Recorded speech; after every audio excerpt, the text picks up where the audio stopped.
SER Podcast.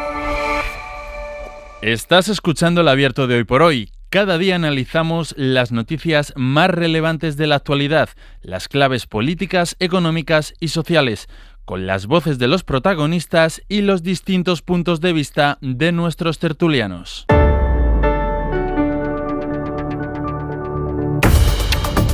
Tiempo para el análisis, tiempo para el abierto en esta mañana de martes 4 de noviembre. En el análisis nos van a acompañar Víctor Lapuente. ¿Qué tal? Muy buenos días. Muy buenos días, Ángeles. Mario Laurrea, muy buenos días. Hola, ¿qué tal? Muy buenos días. Y Eduardo Madina, buenos días. Hola, buenos días, Ángeles. Ayer hasta ahora ya saben que estábamos muy pendientes de la comparecencia del presidente de la Generalitat, Carlos Mazón. Había anunciado la tarde-noche del domingo que comparecería durante el lunes para explicar algo.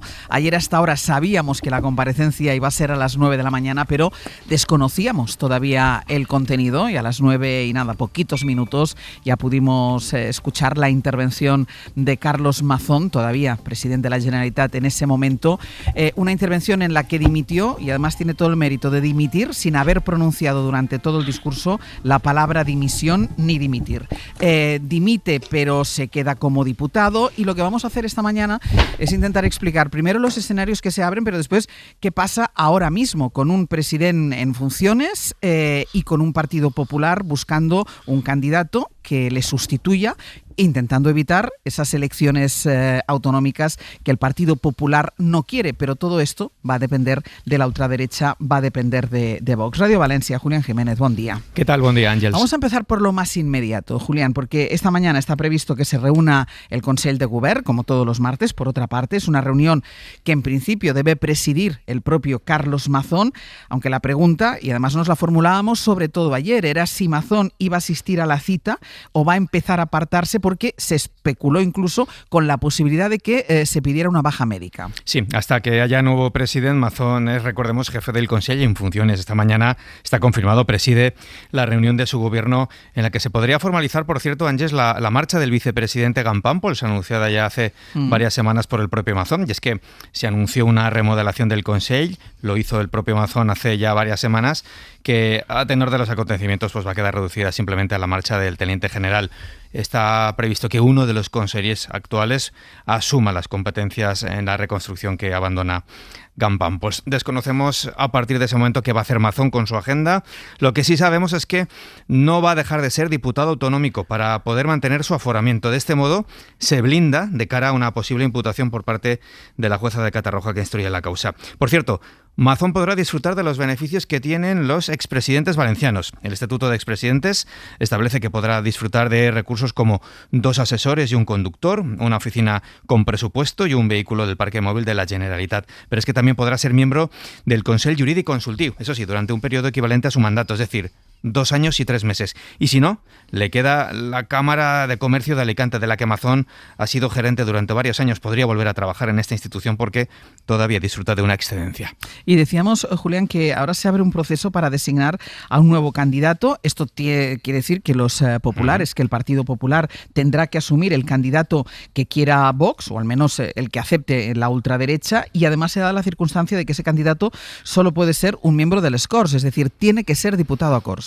Sí, son 2 nombres los que suenan para convertirse en nuevo jefe del Consell hasta mayo de 2027. Uno es Juan Fran Pérez Llorca, que es el actual portavoz del Grupo Parlamentario Popular, es también alcalde de Finestrat y el secretario general de los populares valencianos, y el otro nombre es el de la alcaldesa de la capital, la alcaldesa de Valencia, María José Català. La realidad es que la dimisión de Carlos Mazón como presidente ha puesto pues todo patas arriba en la política valenciana. De hecho, la actividad del Corts se va a ver notablemente salpicada por la urgente necesidad de buscar el relevo en la bancada del Grupo Popular.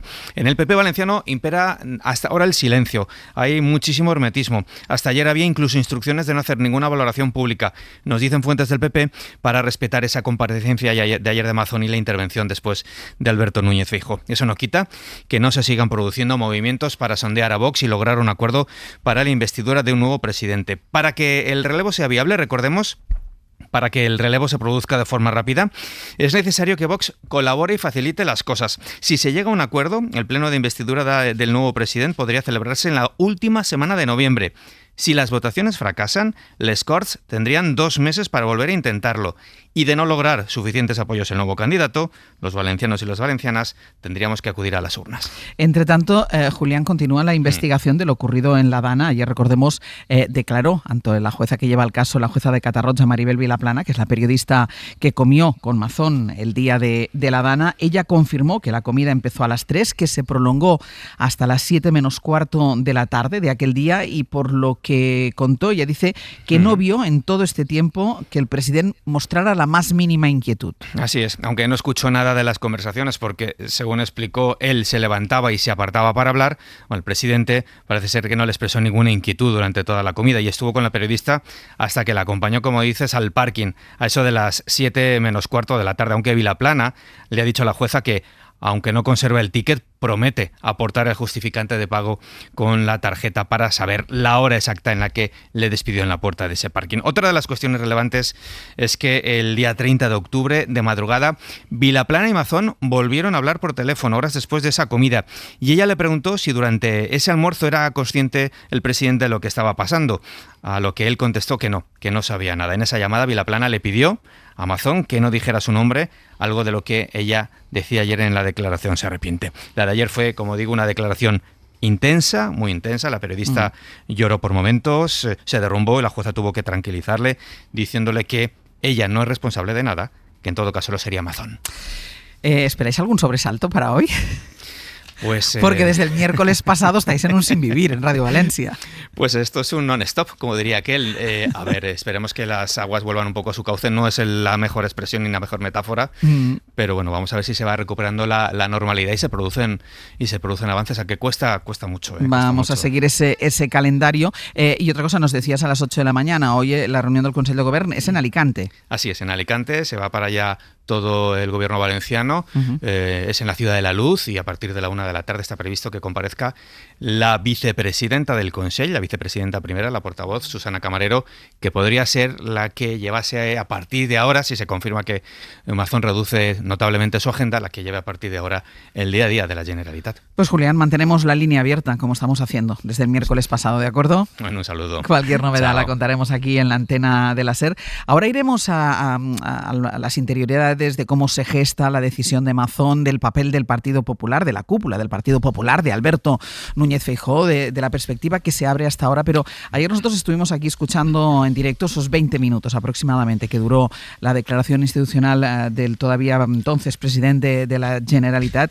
No dábamos crédito a lo que estábamos escuchando, en primer lugar por eso, porque no pronunció en ningún momento la palabra dimisión, pero después porque su intervención fue una recopilación de todos los bulos que la propia Generalitat ha hecho correr durante este tiempo, acusando a la EMET, a la Confederación Hidrográfica del Júcar, evidentemente al Gobierno central de todo lo que pasaba, sin ningún mínimo de autocrítica, solo reconocer que había cometido algunos errores y dejando todavía en el aire la explicación de lo que pasó esa tarde, cuando se estaba ahogando Valencia, dónde estaba y qué hacía el presidente de la Generalitat. Quiero detenerme solo en esto, luego, insisto, iremos más en la repercusión política, pero, Víctor, ver a un político como ayer, a Carlos Mazón, con ese discurso, después de un año de indignación, de cabreo, de petición de las víctimas de dimisión, ¿qué te pareció?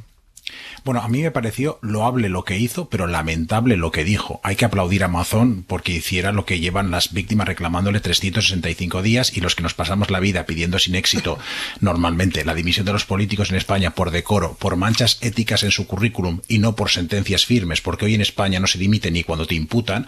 En este ecosistema político nuestro, donde los políticos están tan absolutamente pegados al sillón, hay que aplaudirlo, hay que estar contentos y no me corresponde a mí hacer leña del árbol caído. Otra cosa es el cómo, y ahí sí que me parece lamentable lo que dijo ayer. Ayer Mazón pidió disculpas por los errores que cometieron los demás, la Confederación o la IMET. Se presentó como víctima de las víctimas, como una persona que se ha sacrificado a nivel personal por la Generalitat cuando ha sacrificado realmente la Generalitat por su interés personal.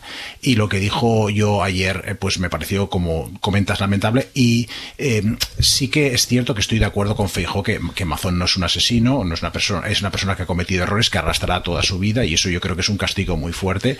Pero no estoy de acuerdo con lo que dijo Feijóo en decir que ya hace tiempo que debería haber sido Sánchez, de nuevo recurriendo a la hipérbole. Por tanto, yo creo que es aceptable lo que hizo, inaceptable el cómo, una sarta de medias verdades y de mentiras sobre los avisos.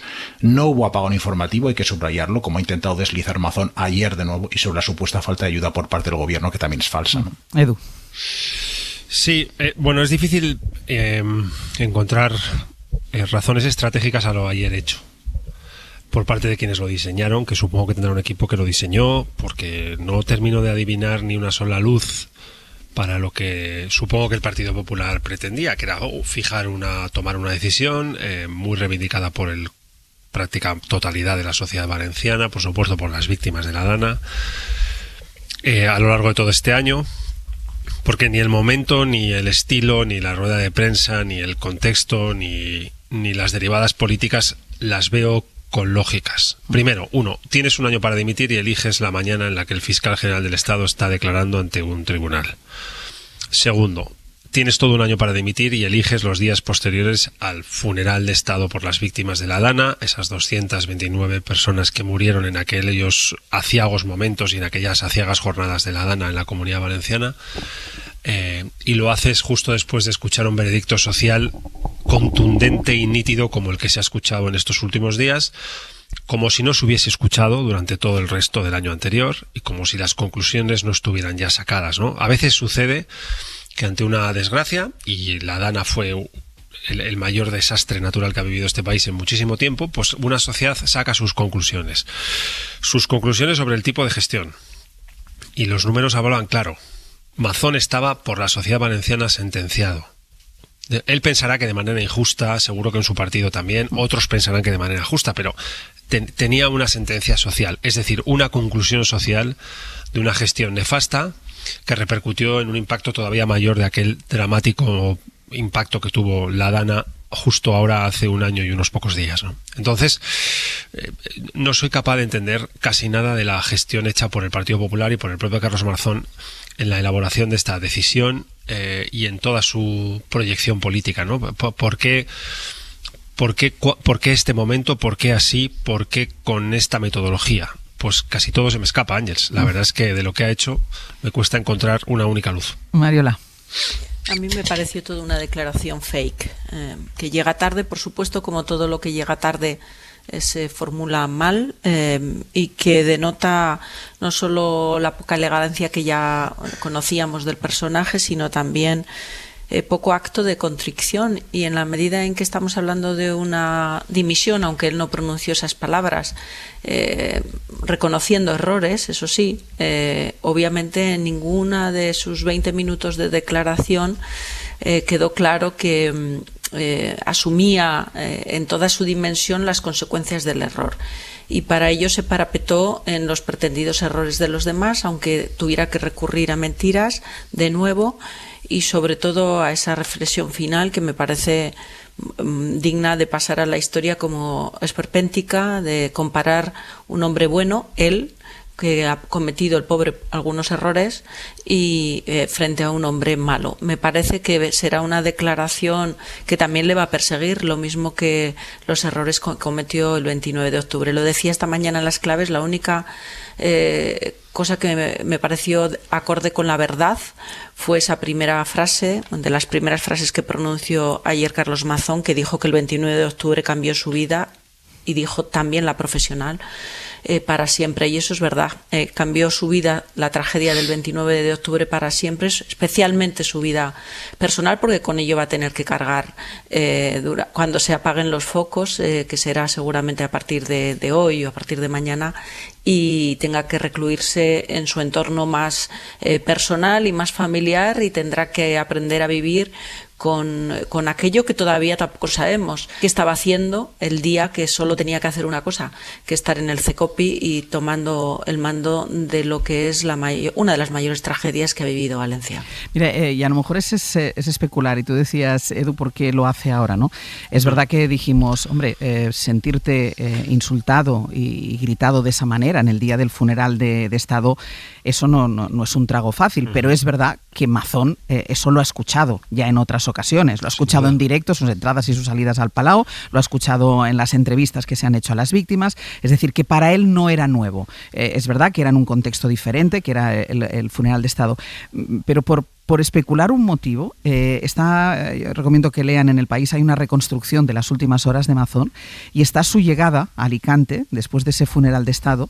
Yo no sé si estos días vosotros os habéis pensado aquello de, pero no tiene familia que le diga, vale ya, o sea, acabemos con esto, para con esto.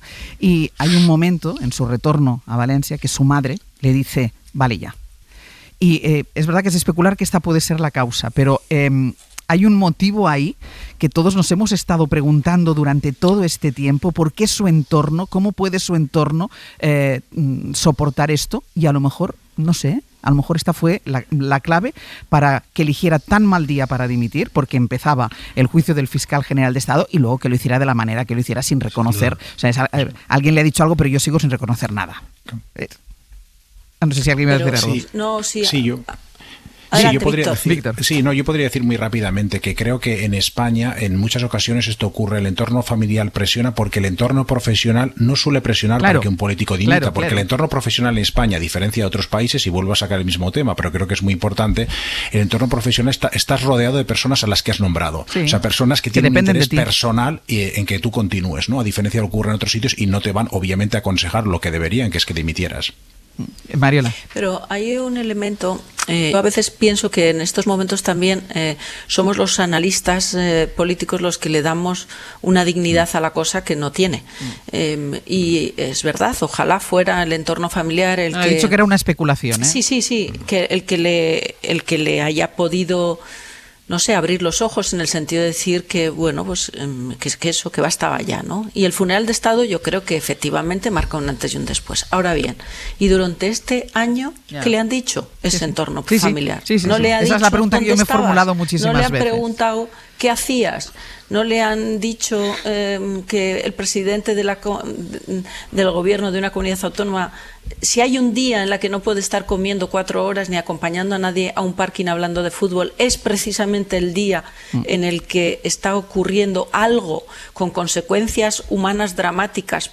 Pero imaginemos que aún no hubiera habido ese drama humano en la dimensión que lo ha habido. Pero es que ¿acaso esa persona no tenía que estar al frente de la gestión de esa crisis? Porque si no está ahí el presidente de la comunidad, ¿para qué está? ¿Para las fallas? ¿Para ir de pueblo en pueblo haciendo paellas? Porque también demos dignidad al cargo de presidente de una comunidad autónoma, porque en los últimos tiempos yo veo mucho folclore en la agenda política de los presidentes de las comunidades autónomas y poco elemento nuclear de lo que es la gestión de la cosa pública. Entonces, para mí la pregunta es eso, y su entorno familiar, ¿qué le preguntó, qué le ha ido preguntando durante un año, no 15 días? El Abierto. Ser podcast. En El Abierto, Víctor Lapuente, Mariola Orrea y Eduardo Madina. Edu, ahora voy contigo, pero por incluir otro elemento, para que nos sirva para el análisis del por qué decide presentar su dimisión ayer Carlos Mazón, porque decide hacer lo que no había hecho en 370 días. David Junquera, buenos días. Hola, buenos días. Empecemos por ahí, empecemos por cómo se fraguó la salida de Mazón. Hay una idea principal y es que la dimisión no es decisión de Génova, no es que Feijóo exigiera la cabeza de Mazón, no lo ha hecho en todo este año que ha pasado desde el día de La Habana. Tuvo que ser el propio Mazón el que le dijo que iba a hacerlo.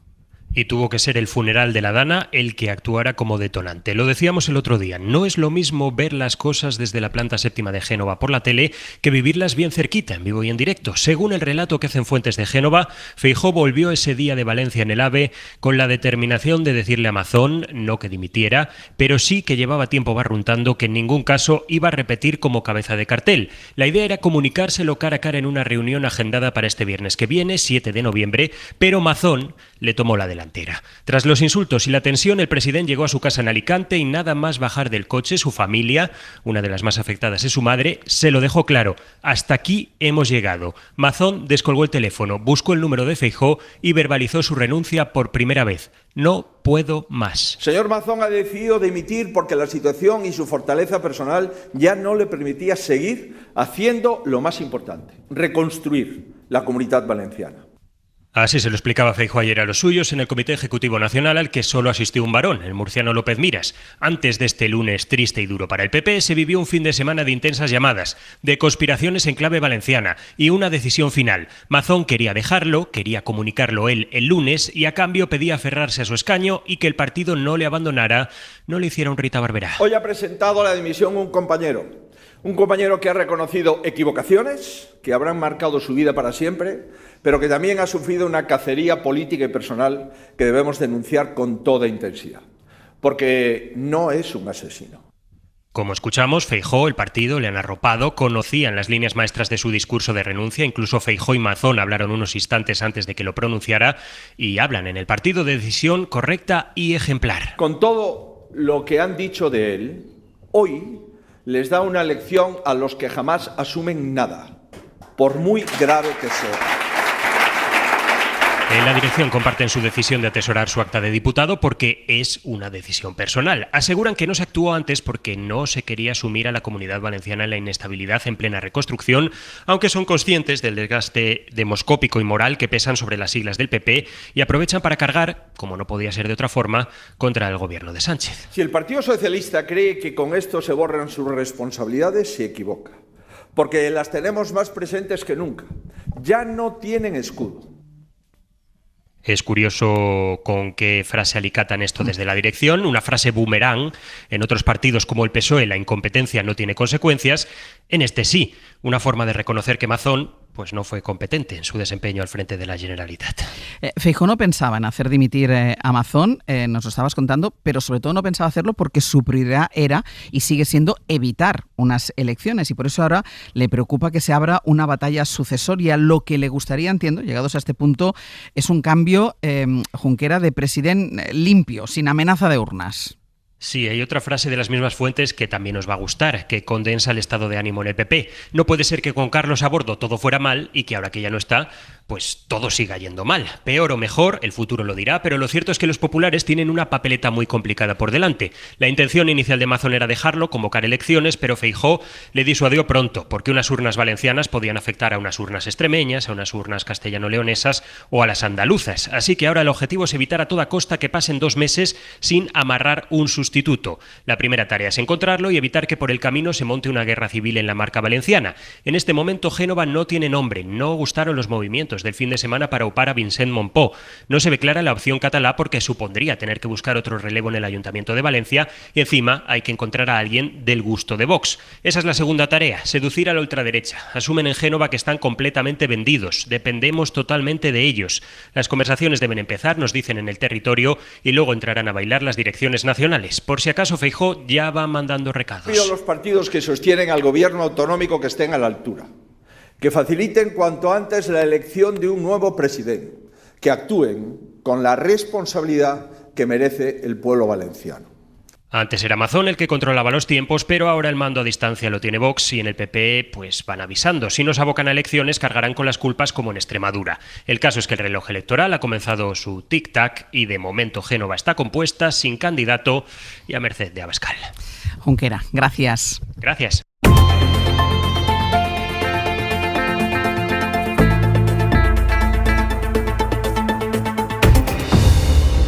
Abierto Víctor Lapuente, Mario Larrea y Eduardo Madina en el análisis de del por qué hizo ayer Carlos Mazón lo que no había hecho en más de un año, que ha pasado desde la tarde-noche del 29 de octubre. Incorporábamos también como elemento de análisis el hecho de que no se lo pidió, que la dimisión no se la ha pedido, como no se la ha pedido en todo este año Alberto Núñez Feijóo, porque para él la prioridad era evitar un adelanto electoral, que de momento es una sombra que está ahí amenazando, porque habrá que llegar a un acuerdo con Vox o bien para el candidato que le sustituya, y si no hay acuerdo sí que se irá a elecciones anticipadas, y ahí también el concurso de Vox será imprescindible. Edu, ¿qué querías hablar tú antes? Sí, bueno, hablábamos del detonante personal, ¿no? Del papel que ha podido jugar una dimensión más personal en el paso que da Carlos Mazón y que comunica ayer en esa rueda de prensa, un poco para la historia de la política valenciana, lo que sucedió ayer.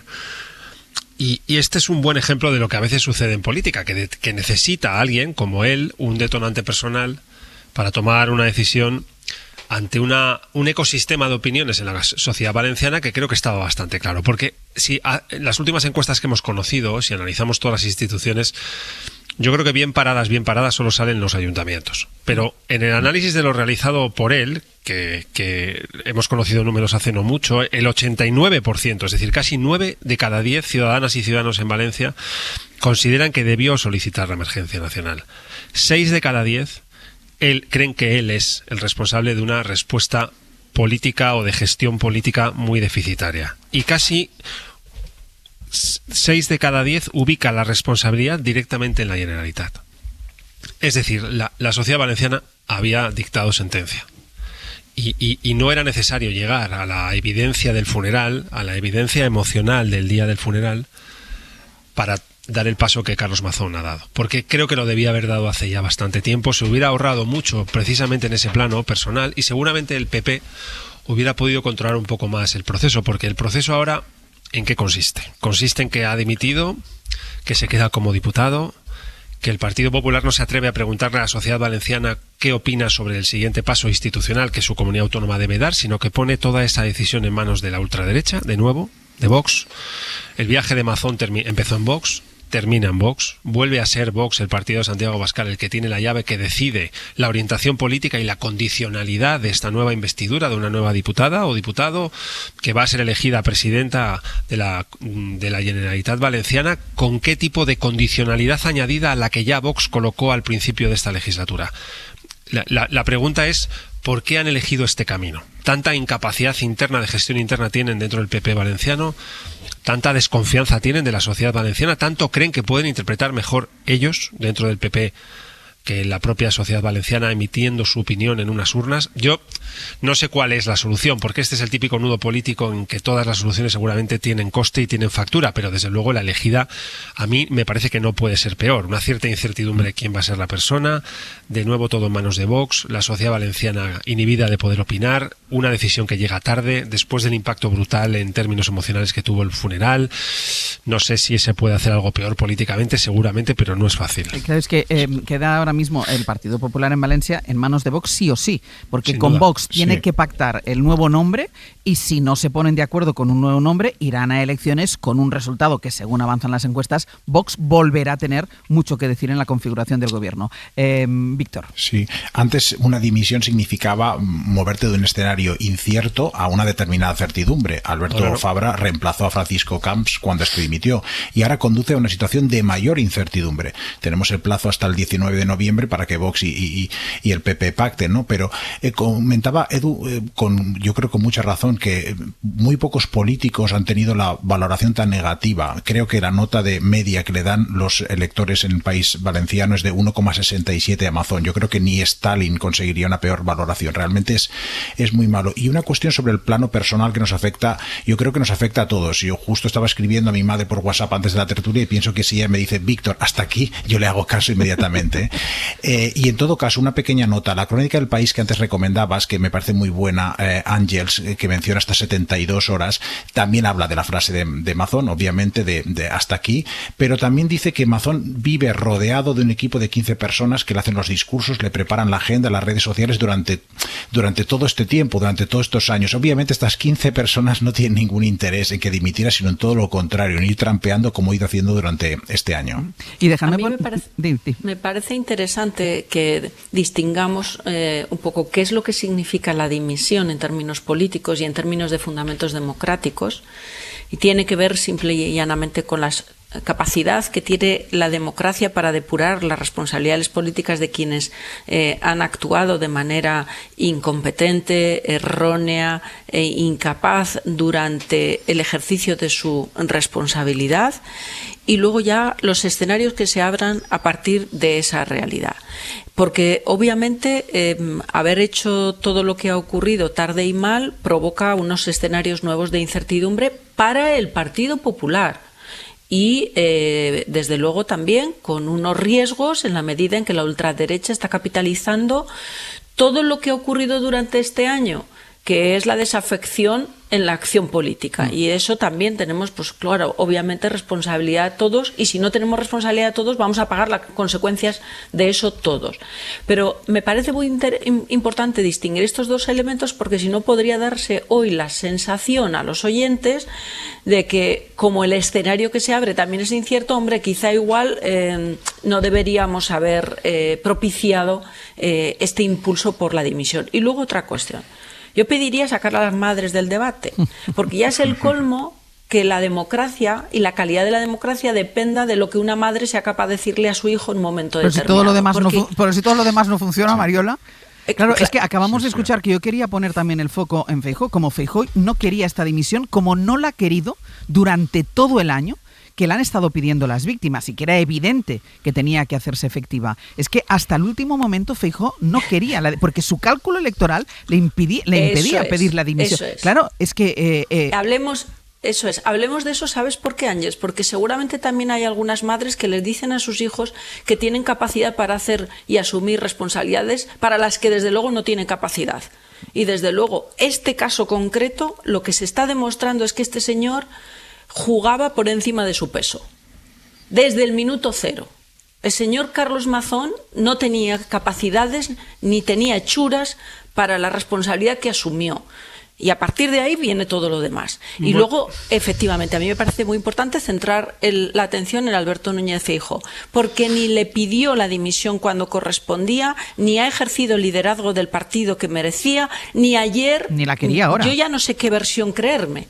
Si la que indica inicialmente que le empujó a la decisión, o la que ahora dice yo no le empujé a la decisión porque quedo atrapado en Vox. Mi pregunta es, ¿pero quién es, qué piensa y qué dice realmente Alberto Núñez Feijóo? Yo no sé cuál es la versión real, Ángeles. Pero en todo caso, de manera muy breve, yo creo que, de nuevo, hay que criticar el cómo de Mazón ayer, pero yo creo que hoy toca, y vuelvo a reiterar, ¿no? Yo aplaudo la decisión de Mazón de ayer, porque la hemos estado pidiendo durante mucho tiempo, y aplaudo que haya dimitido. No es de la manera que me hubiera gustado, no es la fórmula que aplicó, ni las palabras que dijo, pero desde aquí yo creo que hay que aplaudir, o al menos yo personalmente siento que debo aplaudir a una persona que ha dimitido. Yo celebro la decisión, pero no le aplaudo porque me parece todo fake de principio a fin. Pero porque la debería haber tomado esta decisión hace 365 días. Sin duda, pero bueno, la toma, más vale tarde que nunca. Decíamos que estaba en manos de Vox la decisión o lo que pueda pasar a partir de ahora. Vamos a hacer una pausa porque también hay diferentes versiones sobre si han empezado esas negociaciones. Recordemos que lo dijo Mazón, lo reconoció Mazón, a la persona que llamó antes de comparecer ayer en el Palau de la Generalitat fue Santiago Abascal. Como yo creo que era Edu el que decía, todo empezó con Vox y todo va a terminar con Vox. Vamos a hacer una pausa y a la vuelta vamos con Vox y con Santiago Abascal, evidentemente mirando el escenario y evidentemente ya poniendo sus condiciones, porque estamos hablando de quién puede ser el candidato de consenso entre el Partido Popular y Vox, y ayer Abascal ya dejó el recadito. Esto no va de nombres, esto va de ideología. Hablábamos de Vox, que es quien tiene la llave, la ultraderecha, la llave para el nuevo gobierno de la Generalitat, y ayer Santiago Abascal ya dejaba claro, ya mandaba recaditos diciendo no lo tiene fácil el Partido Popular. Julia Molina, buenos días. ¿Qué tal? Buenos días. De entrada, Vox le pide al Partido Popular que se aclare y decía que solo después de que el PP se aclare van a dar ellos su opinión. En cualquier caso, Vox tiene también en sus manos desgastar al Partido Popular con la salida de Humación, que tenía, recordemos, muy buena sintonía con la ultraderecha ultraderecha. Lo decíamos justo antes de la pausa y de hecho recordábamos esa conversación entre Abascal y Mazón justo antes de esa declaración institucional del expresidente de la Generalitat. Sí, es ilustrativo lo de esa llamada, porque el PP y Vox a nivel nacional tienen rotas las relaciones desde hace tiempo. No hay comunicación entre Abascal y Feijóo. Se queja la ultraderecha de que el PP no marca un discurso común, que lo que les aceptan en una comunidad no se lo aceptan en otra. Depende del varón de turno y con Mazón Abascal se entendía. El presidente asumió varias de sus exigencias a cambio de los presupuestos y mientras seguía al frente de la Generalitat, Vox capitalizaba su desgaste en las encuestas. El señor Mazón me llamó unos minutos antes para anunciarme lo que iba a hacer, nada más. Así que cuando ahora preguntamos a fuentes de Vox si apoyarán a un candidato del PP para sustituir a Mazón, responden que lo primero es que el PP les informe de algo, porque hasta ahora dicen cero patatero. Que no tenemos ningún contacto. El Partido Popular ha tomado esta decisión cuando han querido, como han querido. Desde luego no han consultado con nosotros para nada, porque el Partido Popular con Vox actúa de la siguiente manera. Aquí tienes lentejas, si las quieres bien y si no las dejas. Parece que todavía no nos conocen. Parece que todavía no nos conocen, decía Abascal, y hablaba de las lentejas que le ofrece el PP, aunque ellos también han seguido esa estrategia en los últimos meses. Imponen sus condiciones y si no se las aceptan, repiten que no temen ir a elecciones. Así ha pasado en Extremadura y con más razón podrían hacerlo en la Comunidad Valenciana porque sus cálculos internos son más optimistas en esta comunidad. Por ahora, Abascal no tiende puentes. Porque al Partido Popular le han cogido la medida y ni sabe defenderse, ni sabe defender a los españoles, que es mucho peor. Y ayer, en línea con lo que lleva haciendo estos meses, arremetió contra el PP en un mitin en Cáceres, la prueba de que no planea ponérselo fácil a los populares, especialmente con las encuestas engordando sus posibilidades, tanto en la Comunidad Valenciana como a nivel nacional. Julia, gracias. A vosotros. Es que la demoscopia es una de las claves, decías tú, Edu, todo empezó con Mazón y todo empezó con Vox y acabará con Vox. Sí. Pero claro, es que este Vox no es el Vox del primer pacto. No, pero sigue siendo Vox, es un Vox envalentonado por las encuestas, claro. Es un Vox mucho más arriba, demoscópicamente. Sabiendo que le necesitan. Exacto, es un Vox que la media de encuestas se sitúa más o menos ahora mismo en el 17%, con el PSOE en el 27% y el Partido Popular, o en el 28%, y el Partido Popular en el 32%. No tiene nada que ver, pero es el mismo partido mucho más fuerte. Entonces, el análisis de Mazón se va tarde, con una sentencia clara por parte de la sociedad valenciana, y el Partido Popular incapaz de elegir quién es su mejor candidata o su mejor candidato, de tenerlo claro, de no dejar una pista a la sociedad valenciana, prefiere poner esa decisión en manos de la potencial condicionalidad que este Vox envalentonado demoscópicamente le va a colocar, en un momento en el que el propio Santiago Abascal dice que tienen las relaciones a nivel nacional rotas, pero que indiscutiblemente el PP seguro que sabe que Vox va a utilizar este capítulo de la Comunidad Valenciana para jugar no solo a nivel valenciano, sino a nivel nacional. Y lo va a hacer condicionando. ¿Hasta qué punto es el Partido Popular capaz de pagar una factura todavía mayor, en términos ideológicos, en términos programáticos, en términos de medidas políticas, para desencallar esta investidura tras el brutal hundimiento del PP valenciano en una ficción de irrealidad por la cual pensó en algún momento que iba a poder salir del recuerdo de la Dana y que el recuerdo de la Dana en algún momento prescribiría emocionalmente en la ciudadanía de la Comunidad Valenciana y de la comunidad y de la ciudadanía española, ¿no? Yo no lo termino de entender. Yo creo que este era un momento en el cual la sociedad valenciana tenía derecho a opinar, tenía derecho a marcar su rumbo. Se va un presidente que no es un presidente más, por muchas razones, pero principalmente por una, porque le tocó la gestión de la mayor tragedia por un desastre natural que ha vivido este país en décadas, y la sociedad valenciana sacó, evaluó y puso su nota, y dijo: lo has hecho mal, te tienes que ir. Y se ha ido. Entonces, el rumbo a partir de aquí me parece que no le pertenece a Santiago Abascal, a mí me parece que le pertenece a la sociedad valenciana. Y creo que ese error de análisis le va a terminar pesando de nuevo el PP y le va a terminar dando viento de nuevo en la cola y en las velas al partido de Santiago Abascal, que es quien últimamente está beneficiándose de cada error que comete el PP. No es que a mí me importe que el PP cometa errores, pero sí me importa, en tanto que ciudadano de este país, que el que los recoja en forma de beneficios sea la extrema derecha. Las consecuencias de estos errores, Mariola. Yo creo, fíjate, que Mazón puede acabar arrastrando a Alberto Núñez Feijóo y sobre todo deteriorando más todavía, hasta límites ya irrecuperables, su liderazgo, por la razón que voy a tratar de explicar muy brevemente. Tengo la impresión de que lo que va a ocurrir en Valencia ahora, Y hablabas, Eduardo, de la factura que va a tener que pagar el Partido Popular para o bien sacar adelante una investidura o bien convocando elecciones, el resultado electoral, que todas las encuestas abocarían, si seguimos lo que ellas dicen, a un acuerdo otra vez de coalición entre PP y Vox en unas condiciones peores de las de hace unos años. Bien, creo que todo esto que está ocurriendo en Valencia es extrapolable a lo que le puede ocurrir al Partido Popular en el ámbito nacional. Es decir, las preguntas son las mismas. ¿Qué factura está dispuesto a pagar Alberto Núñez Feijóo para coaligarse con Vox? Porque es evidente que ese es su socio natural. Lo ha ido perfeccionando en los últimos años, ¿no?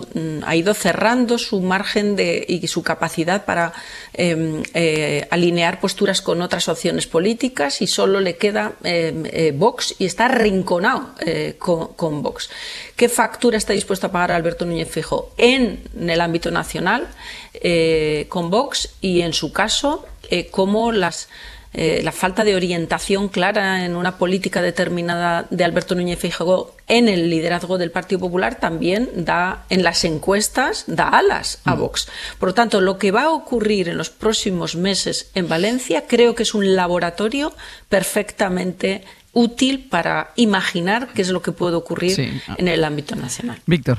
Muy de acuerdo con lo que dice Mariola. Creo que Mazón ha sido el principal incordio de Feijóo desde su pacto precipitado con Vox antes de las generales, que hundió al PP de Feijóo en las generales y que quizás imposibilitó que estuviera o que esté en estos momentos en la Moncloa, hasta su ayer despedida, ¿no? Con acusaciones en lugar de arrepentimientos. Y yo creo que también debilita a Feijóo. Ha sido, yo creo, Mazón mayor molestia para Feijóo, incluso casi más que Sánchez o que Ayuso, ¿no? Y yo siento, y digo siento porque no sé qué pensar, que Vox por un lado va a aceptar el candidato que el PP le proponga porque quiere seguir viviendo el desgaste del PP valenciano, pero esto hay que enmarcarlo en la estrategia nacional. Recordemos que Mazón habla con Abascal, no habla con Vox en Valencia. Es la estrategia nacional del Vox quien va a decidir, y esto va a depender de que Vox y PP se enfrentan en dos elecciones, en Extremadura el 21 de diciembre, en Castilla y León el 15 de marzo y quizás en Valencia. Entonces, ¿qué es lo que le conviene más a Vox? No lo sé, pero la paradoja es que en estos momentos el volante, el control de la política valenciana ha pasado de Mazón, el presidente autonómico más desacreditado de la historia de la democracia, a Abascal, que es el político más preocupante posiblemente de la historia reciente de España. Por tanto, es preocupante, sí. Cierro el capítulo, Dana, con algo que va a pasar hoy en el Congreso, que es que se pone en marcha la comisión de investigación de la Dana, y es una cita, una comisión que empieza precisamente hoy, dentro de una hora aproximadamente, con la declaración de las víctimas. Josué Coello, buenos días. ¿Qué tal, Ángeles? Buenos días. Esta comisión tiene dos fases, y en esta primera tiene como objetivo tratar de aclarar lo que ocurrió aquel día. Ocurre que el propio Mazón está citado también a esta comisión. De hecho, tiene fecha esa citación, tendría que ser el próximo 17 de noviembre, pero hay voces que barajan la posibilidad de que Mazón trate de zafarse de esta cita, presentando una baja médica. Sí, aprovechando que esta semana no hay pleno en el Congreso y para que las víctimas tuviesen todo el foco, tú lo decías, en una hora, a las 10:30, arranca la comisión que va a investigar las causas que provocaron la Dana, con el testimonio de 5 familiares de las víctimas. Lo van a hacer en un formato diferente al habitual en este tipo de comisiones. No va a ser el clásico interrogatorio de preguntas y respuestas, sino que cada compareciente tendrá una intervención inicial de 15 minutos, después cada grupo contará con 5 minutos para preguntar y de nuevo las víctimas otros 15 minutos para responder. La primera de las 5 que va a intervenir será hoy Rosa Álvarez, que ayer contigo aquí en Hoy por Hoy hablaba de, entre otras cosas, de las ayudas, uno de los asuntos que se van a abordar en esta comisión. Ellos no han reconocido a sus muertos, a los muertos de Mazón y de su consell. No han dado ni un céntimo por ninguna vida. Han reconocido daños materiales, por cierto, poquísimo, da igual el tipo de daño que tuvieras en los enseres, y han reconocido el daño de vehículos. Por las vidas no han reconocido ni una, porque reconocer las vidas era reconocer sus muertos. Hoy también escucharemos el testimonio de Ernesto Martínez, el tío de Elizabeth Gil, una de las personas que siguen desaparecidas un año después, o el de Dolores Ruiz, que estuvo horas agarrada a una reja y vio cómo la riada acababa con la vida de su marido y de sus 2 hijos en Chiva. Y tú lo decías, el 17 de noviembre deberíamos escuchar a Mazón, Mazón, y lo digo en condicional porque ya veremos si para entonces está de baja médica y regatea su comparecencia. Pero ojo, Ángels, fuentes de la presidencia del Congreso nos confirman su malestar con esta jugada de Mazón y nos dicen que el parte médico tendría que ser muy contundente para justificar su ausencia el próximo 17 de noviembre. Pues veremos qué pasa ese día. Josu, gracias. A vosotros. Este es sin duda uno de los grandes asuntos de estas últimas horas, pero hay otro que comparte protagonismo, que es el inicio del juicio contra el fiscal general del Estado, por si todos estos meses plagados de tensión política, y no solo política, no lo habían acreditado ya. Ayer pudimos comprobar la enormemente anómala y delicada que es esta causa. Ha puesto en claro el choque que hay en la cúpula de la Fiscalía, un enfrentamiento cerrado dentro de la propia Fiscalía. Siguiendo el juicio está nuestra compañera Isabel Vega. Isa, buenos días. ¿Qué tal? Buenos días. Esta fue una de las realidades que afloró esta primera sesión del juicio, las versiones opuestas dentro de la propia Fiscalía, la rivalidad entre fiscales que actúan en este caso de testigos, de defensores y de acusado. Uno de ellos, evidentemente, es el jefe de todos. Vaya, teníamos problema ya con la conexión. Vamos a ver si podemos recuperar esta conexión. No sé si está Pedro Jiménez. Pedro, ¿estás ahí? No, tampoco está Pedro Jiménez. Teníamos problemas con la conexión de los dos porque además de lo que pasó a él, con ese enfrentamiento ya más que evidente dentro de la propia Fiscalía, con versiones opuestas, con enfrentamiento, si uno contrapone una declaración a la otra, es una más de esas anomalías que vivimos en este juicio. Un juicio que sienta en el banquillo de los acusados al fiscal general del Estado, aunque físicamente no esté en el banquillo de los acusados, porque él se sienta en el mismo estrado que los fiscales y que los abogados, y además vistiendo la toga. Isa, ¿estás ahí? Sí, ahora sí. ¿Me escuchas bien? Evidentemente sí. Dime cómo es eso de ese enfrentamiento dentro de la propia Fiscalía. Sí, es que esta causa ha roto, entre otras cosas, la relación. Bueno, parece que no tenemos hoy el día. Pueden entrar por teléfono, llamarnos por teléfono, casi nunca falla, algunas veces, pero casi nunca falla. Edu, que te veo reír sobre la anomalía de este juicio que ayer, por fin, después de toda esta instrucción que nos ha dado para muchas tertulias y para mucho análisis, hoy finalmente vemos al fiscal general del Estado ya sentado dentro del Supremo, no en el banquillo de los acusados, pero ya sí para ser juzgado. Sí, yo diría que es una imagen para la historia también, ¿no? Porque no lo habíamos visto hasta ahora. Ver al fiscal general del Estado en ejercicio, sentado ante el Tribunal Supremo, siendo juzgado además fuera de donde se sientan las personas acusadas, con su toga de fiscal general del Estado. Todo está distorsionado, casi todo en esta historia es extraña. Y que el fiscal haya querido llegar hasta ahí siendo todavía fiscal en ejercicio, en mi opinión es una anomalía. Creo que debería haber dimitido. Y lo debería haber hecho precisamente para permitir que en la Fiscalía no se produjera el nivel de hostilidad interna que se está produciendo de unos fiscales contra otros y para salvaguardar la reputación de la institución. Cuando uno es fiscal general del Estado, duerme siendo fiscal general del Estado, se desayuna siendo fiscal general del Estado y se sienta en la sala de los acusados siendo fiscal general del Estado. Yo creo que debería haber protegido la institución de ese trance y no lo ha hecho, ¿no? Así que creo que tenemos una de las imágenes para la historia en el sentido de que nunca habíamos visto a un fiscal sentado con una potencial pena de cárcel de 6 años de prisión sentado en la sala del Tribunal Supremo. Vamos a ver si es posible que hablemos ahora con Isa. Isa, ¿estás ahí? Sí, ¿qué tal? Buenos días. Que zona de seguridad y los inhibidores juegan malas pasadas. Ya, pues habrá que buscar una solución para mañana, porque estamos todos pendientes de este juicio y no puede ser que tengamos esos problemas con las conexiones. Isa, cuéntanos, yo te estaba preguntando por ese enfrentamiento entre fiscales en esta primera sesión del juicio.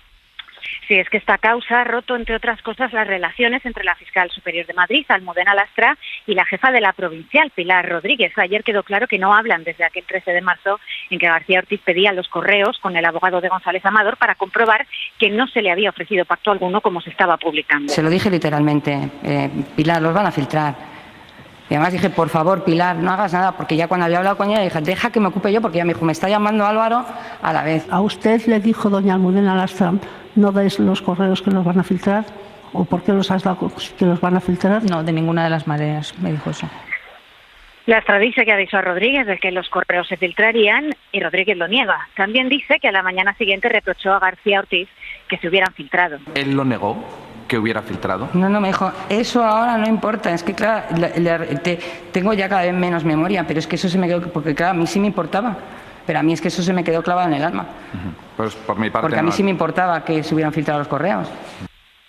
Y en medio de todo esto, el fiscal que llevaba el caso le molestó entregar aquellos correos en plena noche, pero lo entendió. Pues decido mandar los correos en la información a las 2 para que lo tengan, dado que se ha convertido en un asunto de trascendencia nacional porque alguien ha filtrado un correo mío, que no debería tenerlo ni el señor González Amador ni el jefe de gabinete de la Comunidad de Madrid. A ver qué nos depara la declaración de los dos hoy como testigos. Pues veremos a ver qué pasa con esa declaración, porque esto es lo que se espera para el día de hoy. Ayer los testimonios de esos 4 fiscales, y para hoy está llamado el jefe de gabinete de Díaz Ayuso, Miguel Ángel Rodríguez. Pedro Jiménez, buenos días. ¿Qué tal, Ángeles? Buenos días. Porque fue en el que él, como ha reconocido, filtró la información falsa que el fiscal general dijo que había que desmentir. De ahí se va desprendiendo el resto de la causa y esta mañana va a tener que explicar su teoría, ¿no? Su invención, como ya reconoció, recordemos. Después, además, está previsto que declare el que era entonces investigado y es ahora acusado en otra causa, el novio de Ayuso, Alberto González Amador.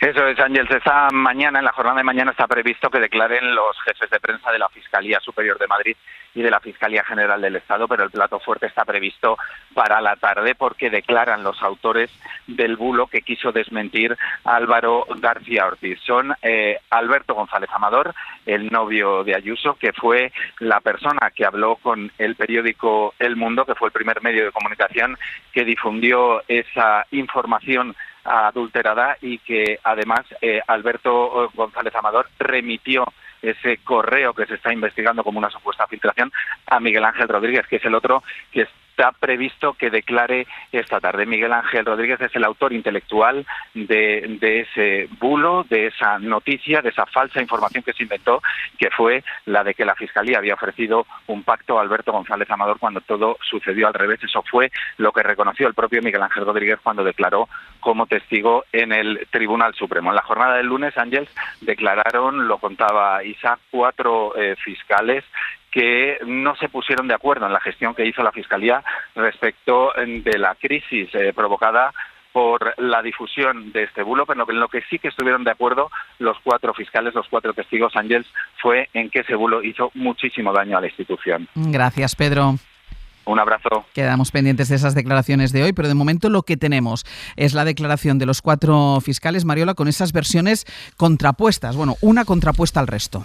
Efectivamente. Yo me parece interesante insistir en la idea de que este proceso judicial no se explica desde el análisis estrictamente jurídico. Hay razones metajurídicas que dotan de sentido a la apertura de un juicio oral a partir de una instrucción donde no se recaban pruebas suficientes para erosionar la presunción de inocencia del fiscal general del Estado, es decir, para demostrar que puede haber indicios sólidos y, por tanto, que puedan armar una acusación de un delito de revelación de secretos a través de la filtración de un correo. Y, efectivamente, las declaraciones de la fiscal Lastra, donde dice que ella tiene esa impresión, ¿no? Ella es la que cree que va a filtrar. Bueno, la creencia de alguien en la filtración de un correo y la atribución de esa filtración concretamente a la figura del fiscal general del Estado o se avala con pruebas muy solventes o no pueden armar una acusación y no diré ya una sentencia condenatoria, ¿no? Entonces, la propia declaración de la fiscal Lastra evidencia las debilidades de la causa a la que estamos asistiendo. Cuando estamos hablando de correos que estaban en disposición de decenas de personas, para señalar y apuntar concretamente al fiscal general del Estado, tú tienes que aportar algo mucho más evidente y pruebas mucho más sólidas que tu mera intuición o percepción de qué va a hacer el fiscal general del Estado con la documentación que está recabando para armar una nota de prensa que permita aclarar la verdad sobre unos hechos.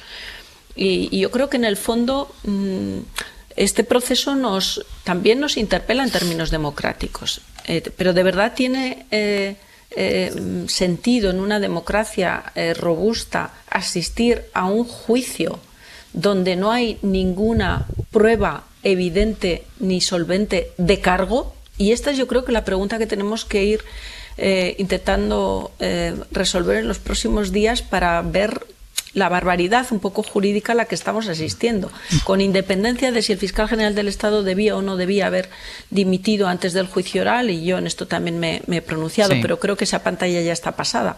Ahora la cuestión es, ¿este juicio tiene alguna solvencia jurídica o las explicaciones sobre el mismo hay que buscarlas en argumentos de otra índole? Víctor.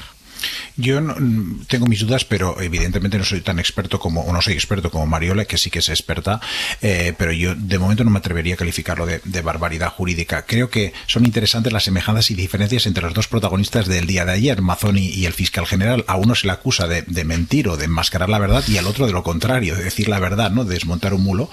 Pero es verdad que también que decir la verdad puede ser un delito grave de revelación de secretos, que está constatado en el Código Penal. Yo creo que, como comentaba Edu, no es una imagen estética ni creo que éticamente bonita haber sentado al fiscal general. Es inaudito porque, en primer lugar, cualquier otro fiscal estaría suspendido de su cargo, y él no solo no lo está, sino que mantiene pues toda la pompa de sentarse junto a su abogado, está defendido por la abogacía del Estado que la pagamos todos, y como yo creo que, como comentaba también en línea con lo que comentaba Edu, yo creo que como máximo responsable de la institución empaña la reputación de la misma estando ahí. Por tanto, además yo creo que no hay precedentes en otras democracias occidentales. Sí que algún fiscal de Estado dentro de Estados Unidos, pero no fiscal general de ninguna nación. Yo creo que por decoro debería irse. Dos cosas extrañas en el juicio. Es verdad que es raro que se juzgue antes la filtración de un expediente de un delito fiscal que el delito fiscal, pero eso no quiere decir que haya una conspiración conservadora en la judicatura. Estos son los tiempos de la justicia. Yo no creo, hasta que nadie lo pruebe, que haya un coordinador de la justicia que decida cuándo tienen que venir los tiempos, y personalmente yo no le veo mucha ventaja a ser juzgado después. Yo siempre preferiría ser juzgado antes, porque la espera en justicia es realmente una forma de condena. Y en segundo lugar, no hay pruebas expeditivas, pero hay que ver si esas pruebas indiciarias tienen soporte o no. Esto lo decidirán los jueces. Es verdad que es un golpe duro ver a la fiscal superior de Madrid pues haciendo estas acusaciones tan duras, y es verdad, yo también es cierto que los fiscales avalan, que declararon ayer, avalan la petición de información que hizo el fiscal general, pero también es verdad que el fiscal del caso dijo que nunca en su vida profesional le habían pedido de forma tan reiterada que pasara información. Entonces todo es un poco anómalo. Creo que el fiscal debería ser apartado, pero también en línea con Mariola, yo creo que las pruebas distan mucho de parecer sólidas, ¿no? Sí, bueno, yo estoy muy lejos de ser tan experto como nadie, pero 3 elementos quiero dejarlos claro. 1, frente a quienes han juzgado ya al fiscal general del Estado y ya le han considerado culpable, yo creo que, al menos a mí, que no soy tan experto en nada, en ningún asunto, me corresponde defender la presunción de inocencia de Álvaro García Ortiz. Depende de quién le escuches, ya le ha condenado. Ya tiene que ir a la cárcel, ya ha cometido no sé cuántos delitos, ya tienen toda la decisión tomada. No es mi posición. Defiendo la presunción de inocencia del señor García Ortiz. Segundo, quienes por el otro lado creen que el Tribunal Supremo es una cuadrilla de prevaricadores, yo no me sitúo ahí. Y digo que el Tribunal Supremo no está compuesto por una cuadrilla de prevaricadores que están tomando decisiones de naturaleza política sin prueba indiciaria alguna, porque la han tomado con el señor García Ortiz. Por tanto, primer elemento, sin ser experto en nada, defiendo la presunción de inocencia del señor fiscal general del Estado. Segundo, defiendo que el Tribunal Supremo no es una cuadrilla de prevaricadores. Y tercero, vuelvo a repetir, aunque haya prescrito este tema ya, porque ya está sentado en la sala del tribunal el señor Álvaro García Ortiz, que la protección de la institución es que cuando te imputan te vas para protegerla. La imputación te la llevas tú, no se la dejas a la institución. Este triángulo es el único triángulo de certezas que tengo. No sé exactamente qué pasó a las 12 de la noche, quién mandó el email, quién llamó a quién, ni idea. Esto le corresponde al Tribunal Supremo, no a mí. Yo no juzgo, yo doy mi opinión, y mi opinión es esa. No son una cuadrilla de prevaricadores, el señor García Ortiz es inocente hasta que no se demuestre lo contrario, y la institución hoy está sentada, imputada y procesada ante el Tribunal Supremo. Dedico los últimos... ¿Ibas a decir algo, Mariola? Sí, bueno, muy breve, por favor. Que los procesos penales tienen 2 fases, y en la fase de instrucción es donde se acumulan pruebas suficientes para sostener una acusación. Y esta fase de instrucción no tiene no ha acumulado pruebas suficientes para sostener esta acusación. Nunca deberíamos haber llegado a la apertura del juicio oral. Y así lo demostró en un voto particular muy solvente uno de los magistrados que puso reparos sólidos a esa fase oral en la que nos encontramos ahora. Os decía que quería dedicar los últimos minutos a Estados Unidos porque se va a cumplir un año de la reelección de Donald Trump y hoy afronta, y por eso me parece importante, una auténtica prueba de fuego en este segundo mandato, que son las elecciones a la alcaldía de Nueva York. The most closely watched race in America. Nearly 500,000 ballots have already been cast in New York City's mayoral election. La ciudad más poblada del país, la que suele marcar el rumbo de los cambios políticos, se prepara para elegir a un candidato socialista y musulmán. El carismático Zohran Mamdani representa todo lo contrario que el también neoyorquino Trump, quien ha amenazado con cerrar el grifo de los fondos federales si este candidato demócrata llega a la alcaldía, como indican de momento todos los sondeos. Corresponsal en Estados Unidos, Sara Canals, buenos días. ¿Qué tal, Ángels? Buenos días. Zohran Mamdani era hasta hace unos meses un desconocido para la mayoría de los analistas políticos. Es hijo de inmigrantes indios, asesor antidesahucios, aficionado al hip hop.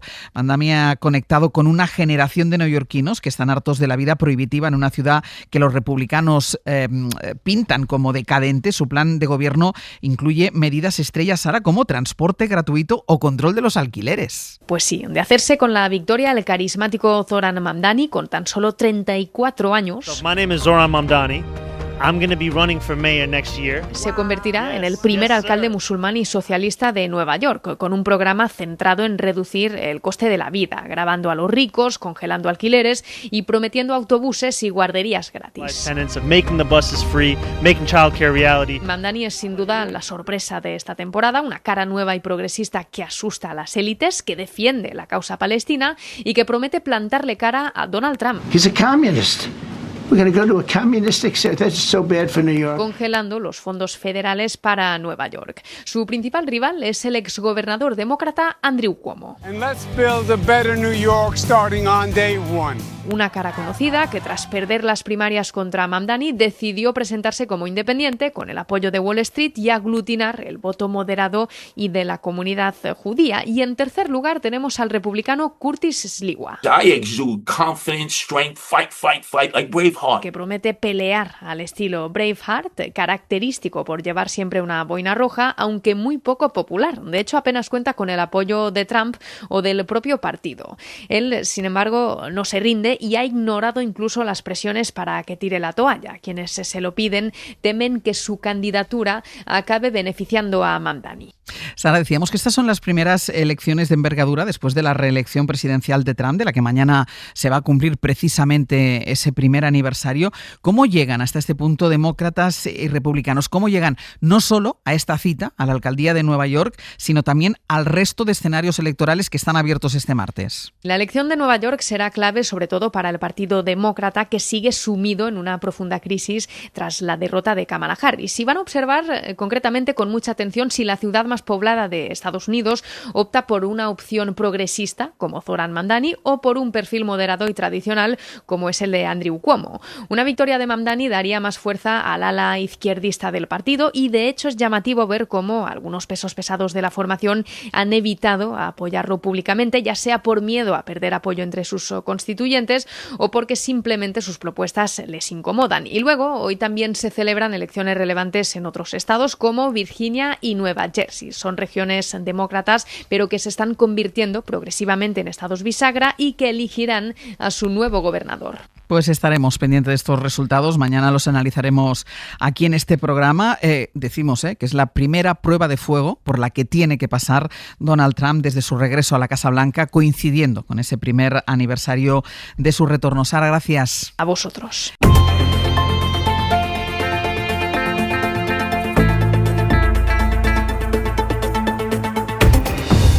Vamos a esa ampliación de los datos de afiliación y paros correspondientes al mes de octubre. En una primera lectura queda claro que el mercado laboral continúa en expansión, a pesar de que el paro subió, Estefanía, en 22.000 personas. Sí, en términos de creación de empleo estamos ante el segundo mejor octubre de la serie histórica, con 142.000 nuevos ocupados.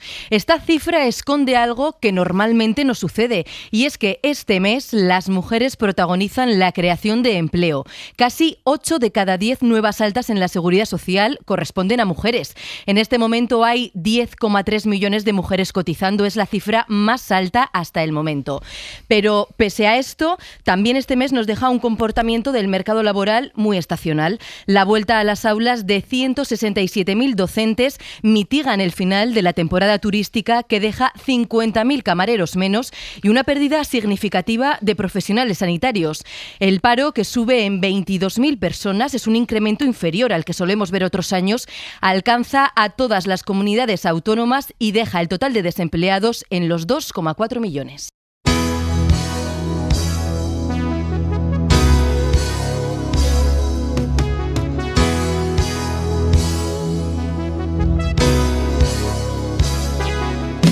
Hay días que uno siente que nunca pasa nada. Terminamos ya el abierto. Pepe Rubio, Sergio Castro, buenos días. Buenos días. ¿Y a partir de ahora qué? A partir de ahora, Comando Norte con Aitana Castaño y Nacho Carretero, como siempre. Hoy vamos a acompañar emocionalmente a Jennifer de la Rosa.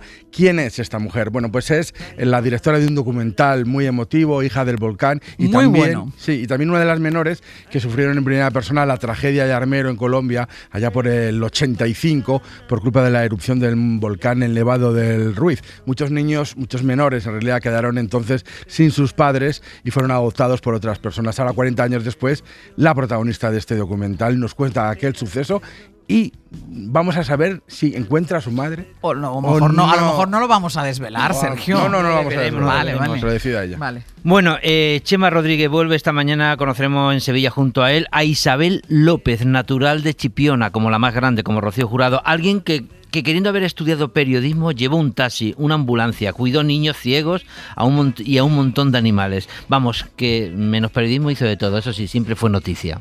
Bueno, por lo menos está bien, algo, ¿no? Está bien, sí. Bueno, pues la conoceremos a partir de las 10:30 y después nos vamos a las 11. A partir de las 11 nos metemos en un jardín. Lo primero, 900 100 800 para cualquier consulta que quieran hacer a Eduardo Barba. Cualquier consulta, 900 100 800. Llamen ya, que está Severino y Silvia ahí preparado para atenderles. Sobre plantas, en principio. Sobre plantas, jardines. Puede ser cualquier consulta en general. Y... No, plantas y jardines. No salgamos del jardín. Yo conociendo a Eduardo Barba, él podría responder sobre cualquier cosa. Podría, pero vamos a centrarnos en las plantas, las flores, los jardines, los bosques, el campo, eso. Venga. Exacto. Y también hablaremos de las plantas suculentas, a ver si hoy podemos. Sí, que el otro día se quedaron pendientes. Y vamos a cerrar con 15 minutos de fama. Atención, con Martín Madina, que Bianchi. Atención, Madina, vamos a rescatar algunos de los fragmentos que ya se conocen de Reconciliación, la obra, las memorias del rey emérito, que van a salir justo con los aniversarios de 50 años de la monarquía en España, y que va a arruinar a toda la familia real menos a él. Porque yo creo que el escritor allí no firmaría muchos ejemplares. No, mejor que no vaya a presentar el libro. Sí, por eso. Vale. Bueno. Víctor Lapuente, Mario Laurrea, Eduardo Madina, hasta la semana que viene. Muchas gracias. Adiós. Para no perderte ningún episodio, síguenos en la aplicación o la web de la SER, Podium Podcast o tu plataforma de audio favorita.